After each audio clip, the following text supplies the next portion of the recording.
Hi, everyone, and welcome to Ion Energy's live summit today, hosted by Six. I'm pleased to introduce their CEO, Ali Haji, who's going to be reviewing a presentation and then starting up a Q&A session that if you'd like to participate in, you can feel free to submit your questions in the Q&A panel found on the right-hand side of your screen at any time today.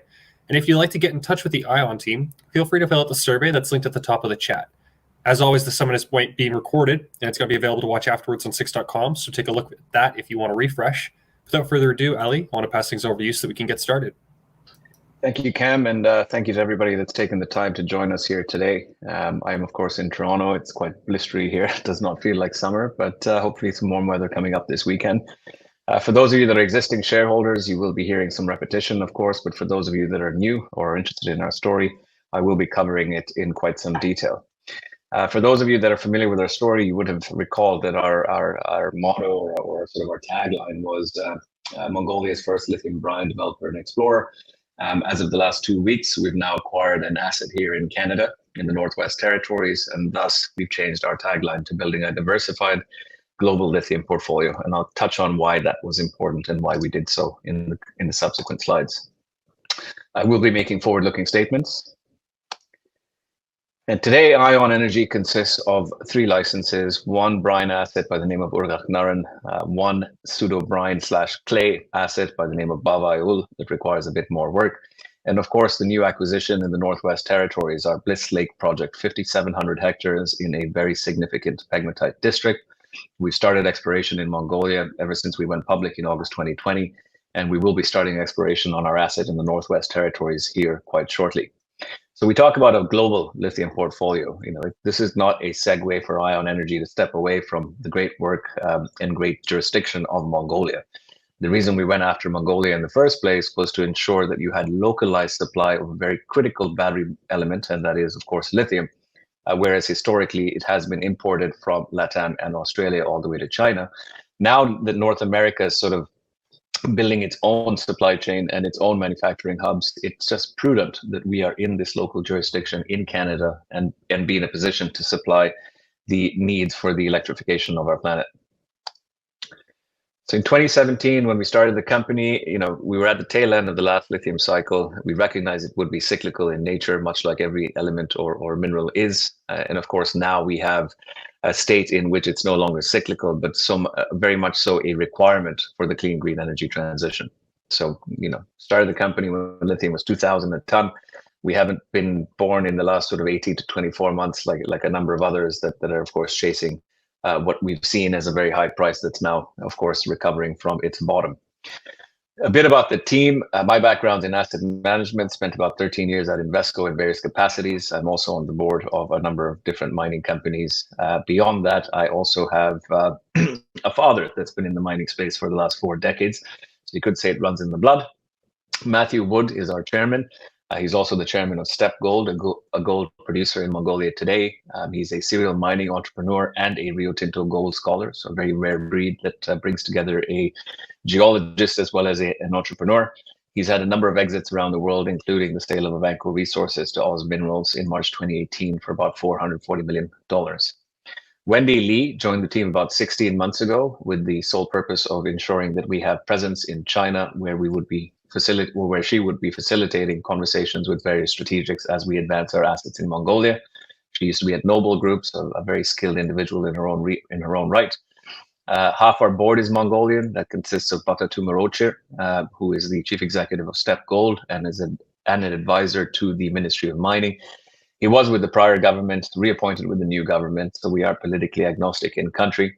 Anil Varach is our investment banking professional, ex-Dundee Goodman, played a pivotal role in financing a lot of the lithium companies in the last cycle, including Nemaska. And then Engtushin Kisiksuren, one of our other Mongolian nationals, is an exploration geologist with a specific team and equipment in country that allows us to ultimately get our exploration underway in country. In terms of our lithium experience, that's at the bottom row there. So you'll find that Paul Fornazzari came on board, way back in 2019 before we went public. He's been an advisor and a great advisor of that for us as an organization. He was the original chairman of Lithium Americas, founding director at Neo Lithium that sold to Zijin in about 15 months ago for $1 billion. He's also on the board of Idaho Champion and is a senior partner at Fasken, where he facilitated that sale of NEO to Zijin. Don Haynes joined us shortly there after Paul joined the team. And Don is an individual that has traversed the planet looking for lithium, understands it in all its mediums, but importantly wrote the guideline document for lithium companies to follow when they submit a 43101 to the TSX for going public. So essentially, the grandfather of 43101s in the lithium space. He's been to Mongolia now 3 times on behalf of Ion Energy, and of course helped drive our exploration programs in country, and has spent a fair bit of time advising Lift Power, that's also in the Northwest Territories, where we've acquired our new asset today. So a good sort of knowledge base on both jurisdictions that of course we will continue to leverage. Dr. Hashbat Dasht is a local in-country hydrogeologist, and he ensures that Don's instructions are carried out, but he also scouts the country for additional licenses for us for acquisition. And then Dr. Mark King, a hydrogeologist that wrote the final 43101 for NEO Lithium before it sailed to Zijin. He's also been on site once and continues to advise us on the hydrogeological sampling methodologies that we use in Mongolia. And then last but not least, Dr. David Deek, very much a supply chain professional that worked at Lithium Americas for quite some time as CTO, until which time that he went to Tesla to help build Gigafactory 1 in Nevada. So very skilled sort of lithium expertise or team, if you will. Our advantage in Mongolia, a country that most people don't quite understand, but one that we've been operating in since 2009. So we've been there about 14 years in total.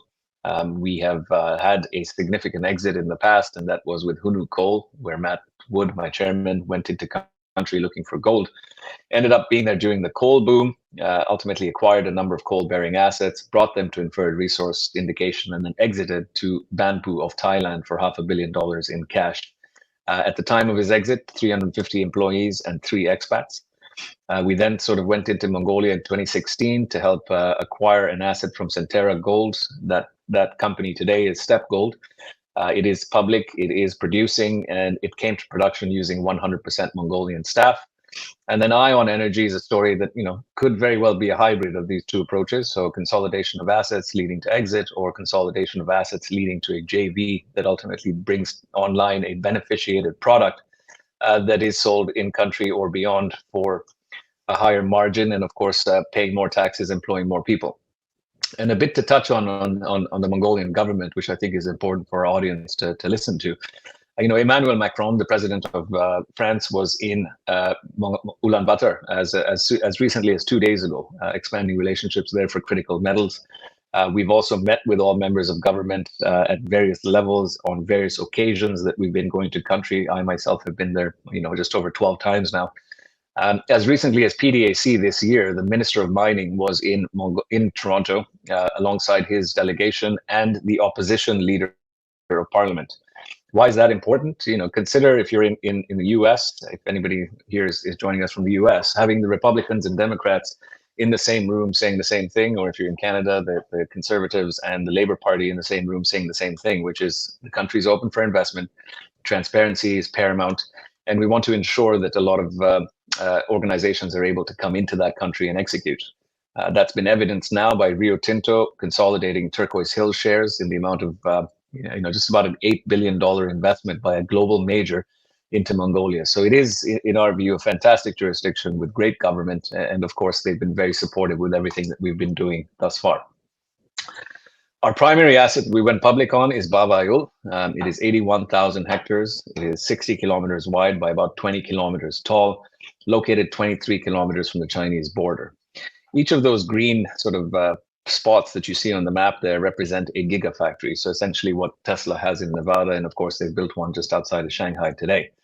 But the demand for electric vehicles and battery materials in China far outpaces the rest of the world. And of course our proximity to that market makes Ion a competitive, or gives us a competitive advantage over our peers.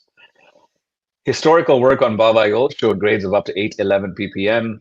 The chemistry is quite favorable. You are in the Gobi Desert, so it is an arid environment that would lend itself very well to other regions of the world that have lithium, such as Nevada or the lithium triangle in LATAM. We went public in August 2020, a time at which we could not send, the likes of Don and Mark over the country to help advise an exploration program as first movers in lithium to be successful in the same way that it would be in perhaps a more established jurisdiction. But we were still able to drill 222 holes across the asset. We found grades of up to 1,502 ppm, which is almost twice as high as the historical 811. But we will spend more time on this asset perhaps later this year or early next to better identify its value proposition. 2 years ago, we acquired Urgaknarin. This is the asset that, of course, is very close to an inferred resource announcement. But this is an asset that sort of checked all the boxes from a geological perspective. It's a typical closed basin environment with salt basins and salt flats on surface. It's double fault bound and looks very much like you would expect a salar to look in LATAM. So when we were there in April last year, we collected our very first brine sample on surface, and grades there were about 918 milligrams per liter, highest grade ever assayed in Mongolia, and high grade whichever way you slice it, looking anywhere in the world. This, of course, then encouraged the team to build an exploration camp on site, and that's Mark, Don, myself, and Enki in country in April last year. Some commentary from Mark there, just showing some of the parallels that he's drawing between Nevada and South America to what he's seen in Mongolia. But we set out on a path of doing a geophysical program. And the geophysical program is fairly typical for anybody in the lithium space looking for brines that are paleosalars. We've seen, based on the geophysical survey conducted and completed, that at half an ohm cutoff, we have 9.9 billion cubic meters of brine. At 6.5 ohm cutoff, we have 22.7 billion cubic meters of brine. So that's a significant volume beneath surface in this closed basin that, of course, will allow us to determine an inferred resource. We drilled 3 lithological holes on the assets, and that's primarily to determine whether the host rock was impregnated with lithium. And what we found is that on average, we have 100-meter intercepts across 3 holes at 320 ppm average grade. That number 320 ppm, I think, should be highlighted, because if you look at Albemarle Silver Peak in Nevada, that is the only operating brine asset in North America today. And when they conducted similar diamond holes, they had an average grade of 121. So at 320, Ion is almost 3 times greater than that. That's some of the equipment that we had on site, so water wells as well as diamond cores. And about a month ago, we deployed our team to conduct hydrogeological sampling in the Urgaknarin asset. We've conducted some airlift testing, some pump tests, and that data is now being compiled and reviewed. And in about 7 to 10 days' time, the team will go out for the final Baylor sample analysis, and that includes collecting brine samples from various steps now that we've allowed these holes to refresh, have those assayed, and you can multiply the average grade of those assay results times the volume that we've indicated in the TEM geophysical survey, and that would allow us to move towards an inferred resource calculation. So exciting times for Urgaknarin, and that inferred resource calculation is due in this quarter, so well before the end of June. We have a strategic alliance with a copper explorer in country as a result of some copper nickel found on Bavayul, and that, of course, allows Ion to monetize these other base metals that are required for battery metals as we continue to progress Bavayul. And of course, this information will be shared to market when Aranjan starts to drill on our project.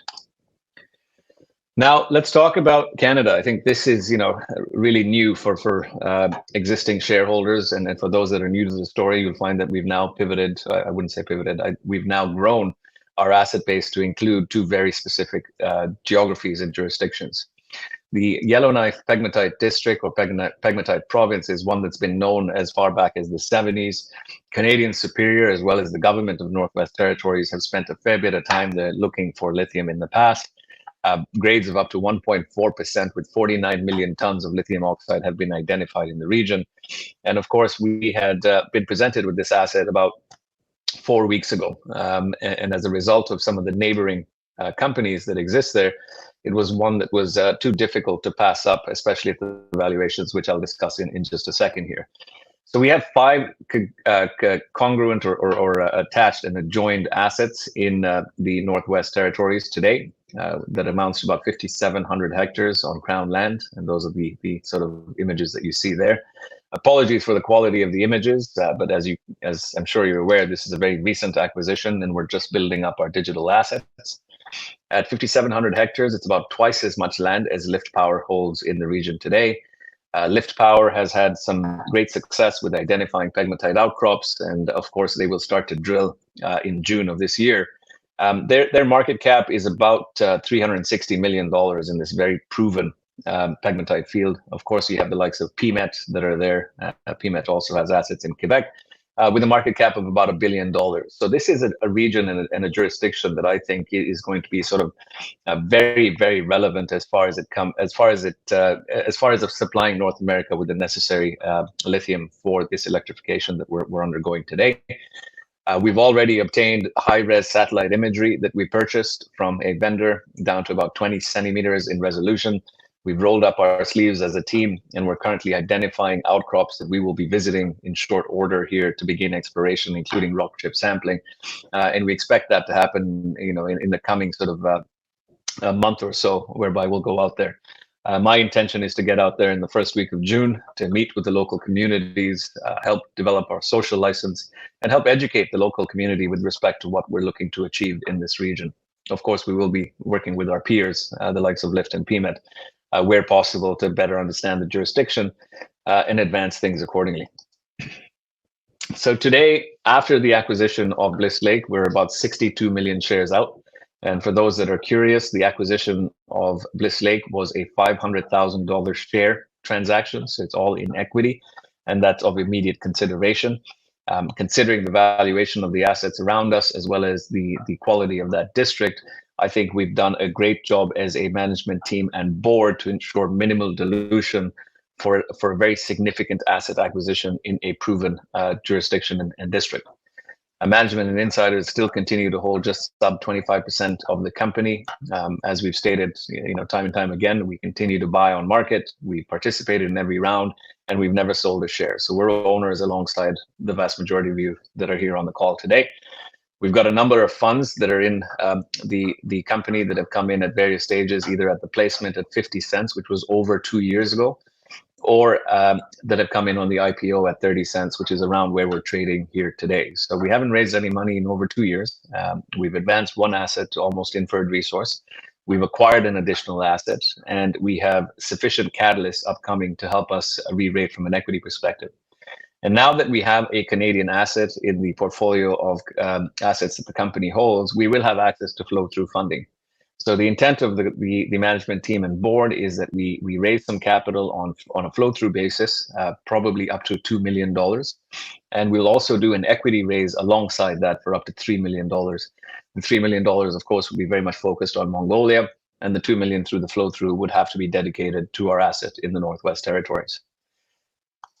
In terms of catalysts, and apologies, there's a couple of things missing from this slide purely because like I said, this transaction has been quite recent, but ultimately what we can touch on here is the fact that inferred resource indication is still due in Q2. That has not changed. We continue to advance conversations with our strategic partners, and a lot of them are waiting on a number of these testing results to come through before they, of course, convert. But as an organization, I think it's prudent that we look to do the flow-through raise alongside the equity raise so that we can advance assets and ultimately bring in a strategic at a higher valuation when we proved out some of these very critical catalysts that are yet to come for Urgak Naran. And of course, as we start to explore at Bavayul and ultimately at Bliss Lake, things will change quite significantly. As far as our comp table is concerned, not taking into account our recent acquisition in Northwest Territories, we're still at the bottom of every comp table out there. The ranges in terms of where we're priced, anywhere between $1.18 and $1.45. Some of the numbers that I've mentioned in terms of volume indications on Urgak Naran, you can compare some of these other organizations such as Alpha Lithium and draw your own sort of comps as a result of it. But there is a significant way for us to go in terms of a re-rate once we do hit these catalysts. And of course, we remain one of the most undervalued, if not the most undervalued lithium exploration company out there. In terms of our summary, the inferred resource is imminent now that we have this asset in Bliss Lake, as well as, of course, our assets in Mongolia. We're in very strategic locations. Hopefully, we've shown you the team's experience. Lithium prices, yes, they did hit bottom, but they are recovering now. And of course, equities will chase that in due course. They had come down rather rapidly, but they also went up rather rapidly. And we now see that the bottom is behind us. We know that Mongolia is a jurisdiction in which you can operate with very low cost production profiles. And of course, in Northwest Territories, it is an infrastructure-rich region that we're not too far from roads or the electrical grid, which means our margins would be rather competitive in that region as well. And beyond that, we believe we're well positioned to create shareholder value. So with that, I'll open the floor to questions. Thank you. Thanks, Ali. Yeah, that was a great presentation. And just as a reminder to everyone in the audience, if you do have questions, please feel free to submit them in the Q&A panel found on the right-hand side of your screen at any time. First question, Ali. What's the current target lithium amount for the Mongolia project?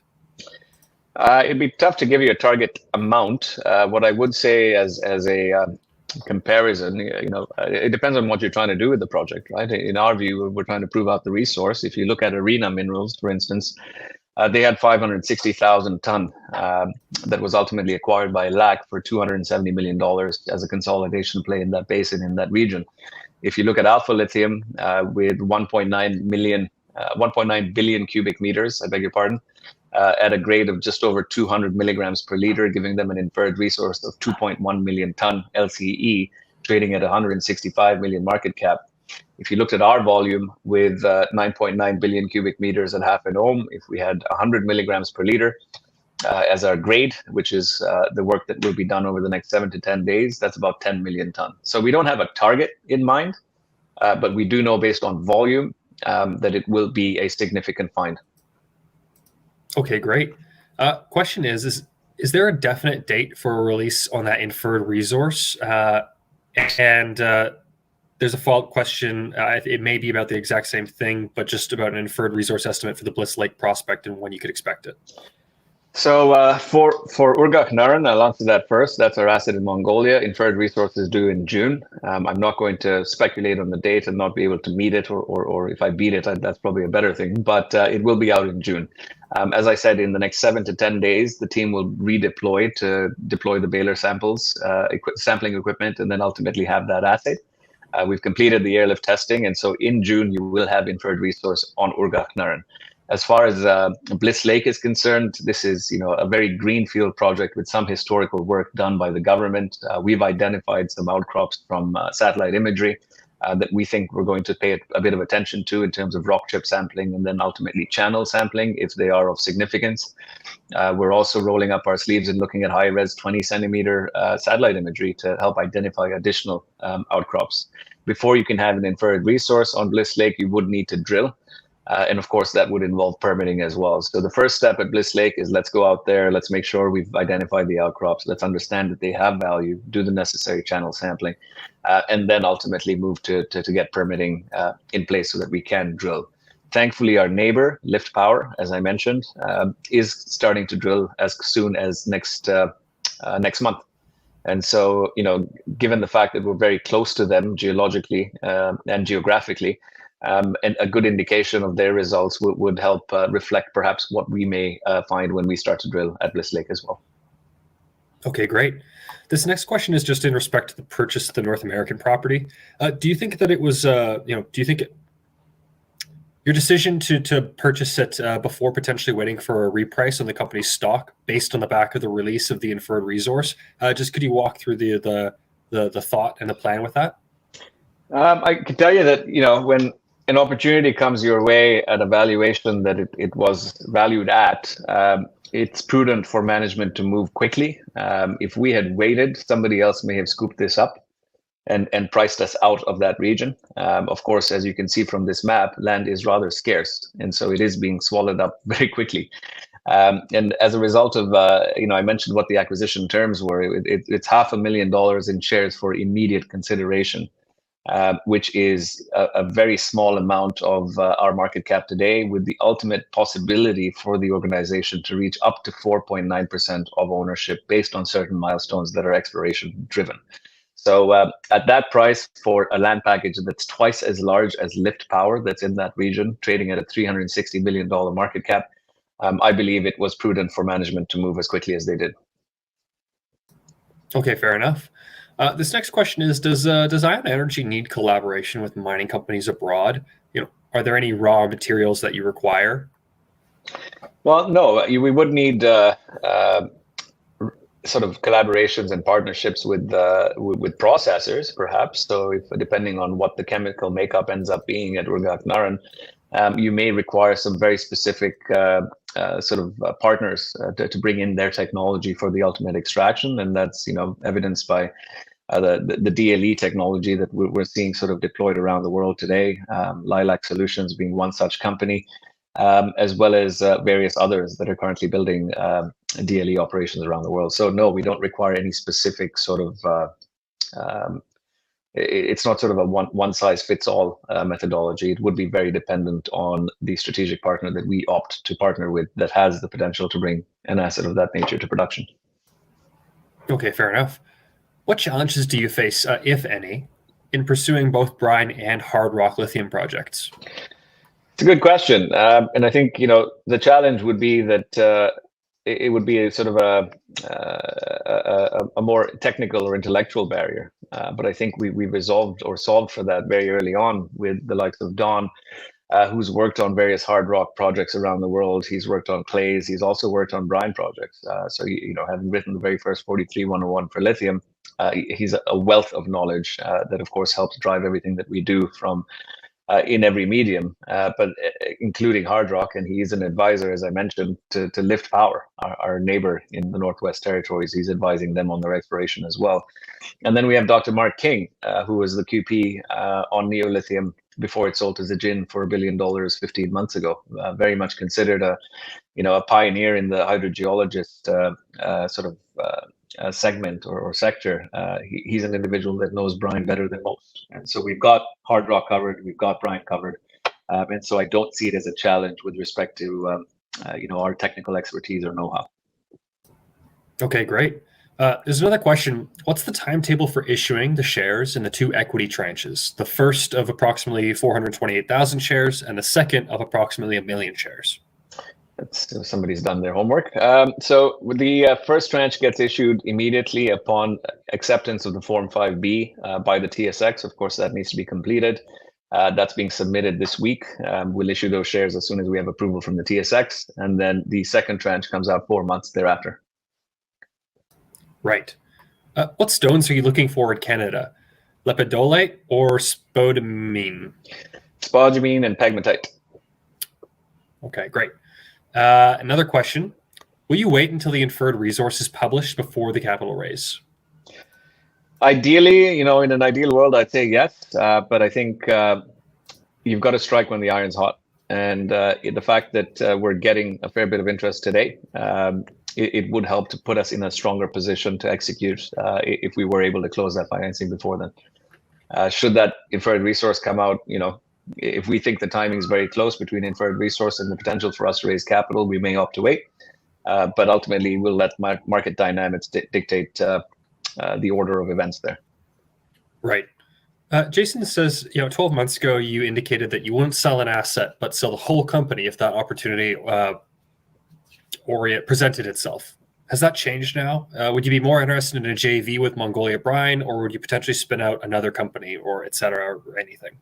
Thank you for remembering that, Jason. And yes, I think, the structure of our organization and the way that we have our subsidiaries set up, we've got the holding co here in Canada. We've got our Mongolian subsidiary that controls the 2 Mongolian assets in Mongolia. And we'll have a third subsidiary that manages sort of Canadian assets exclusively. So asset sales, when you have 2 assets in the same jurisdiction, are company breakers. Asset sales, when you now have assets in 2 separate jurisdictions, is a completely different ballgame. So yes, we would, at the right price, spin out the Mongolian assets and keep the Canadian asset, or vice versa.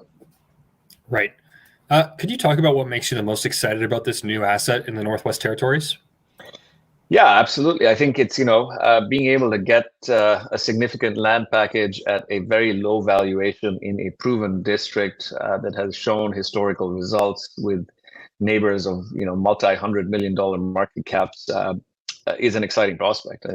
I can't wait to get out there and start to meet with the local community and government officials to look at how we can advance things now that it's, practically on our doorstep here from Toronto, 2 flights in, and you're there in a matter of 6 to 8 hours, as opposed to going to Mongolia, which is a good 12 to 24 hours. it's a great jurisdiction to be in.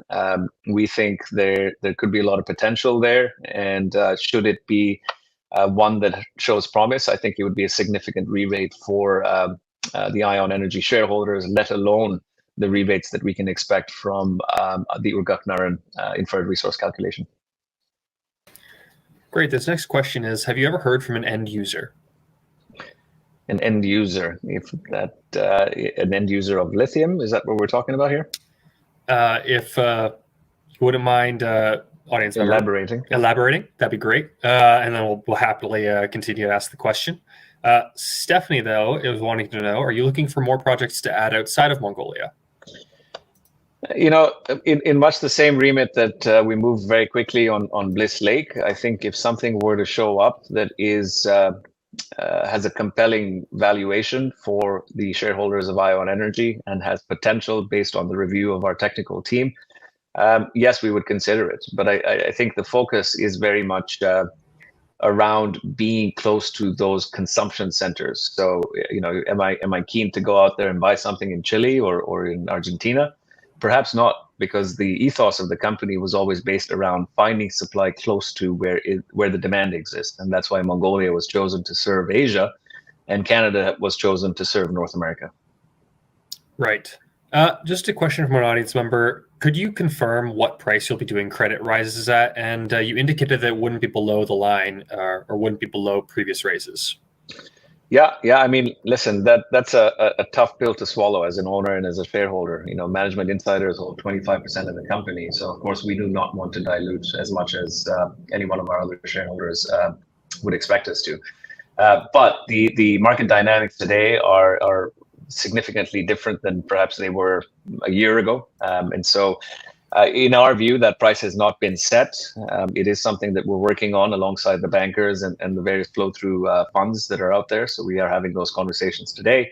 And when we do announce it, of course, it will be announced to the public markets. But at this point, I don't want to speculate on that pricing. No, fair enough. I do have that extra context regarding the previous question about if you've ever heard from an end user, and an end user being a person in need of lithium. Yes, absolutely. We've been in various conversations with various end users with respect to the advancement of our assets in Mongolia. You know, it's given the fact that we're a mere number of kilometers from the Chinese border as opposed to halfway across the world, there is significant interest in the region. I will say that two companies that have market caps in excess of $5 or $6 billion that are Chinese in nature have invested in Mongolia already. And for the lithium front, Sinomine publicly announced an investment in Lithium Century, not to be confused with Century Lithium, but Lithium Century in Mongolia. And another group privately has invested again as of about four weeks ago. So. They've approached us.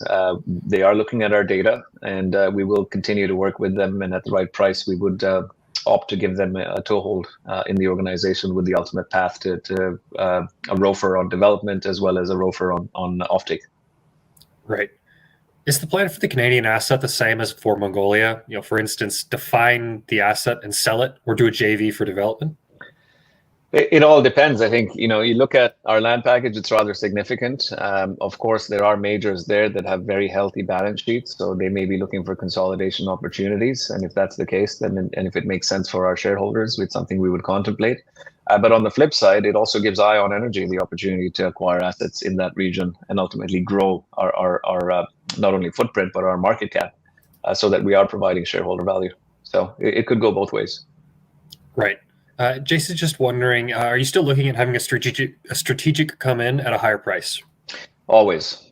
We've never deviated from that plan. We continue down that path. I think a number of them are waiting for this inferred resource calculation in June before they do so, and that's sort of why, you know, it's going to come out in June, one way or the other, because we do want to provide the necessary data for these strategics to take additional interest and ultimately come on at a premium as we've always promised our shareholders.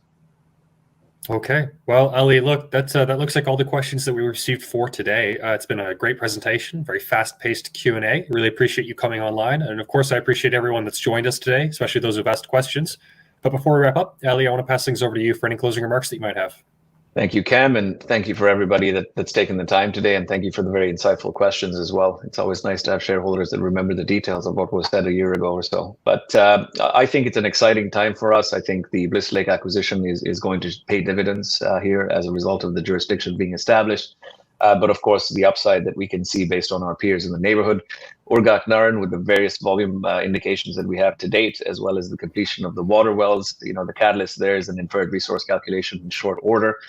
So an exciting sort of summer, if not year and year and a half, to go for Ion Energy. And thank you all for your support. There's my contact details for anybody that wants to get in touch. And again, thank you for your time.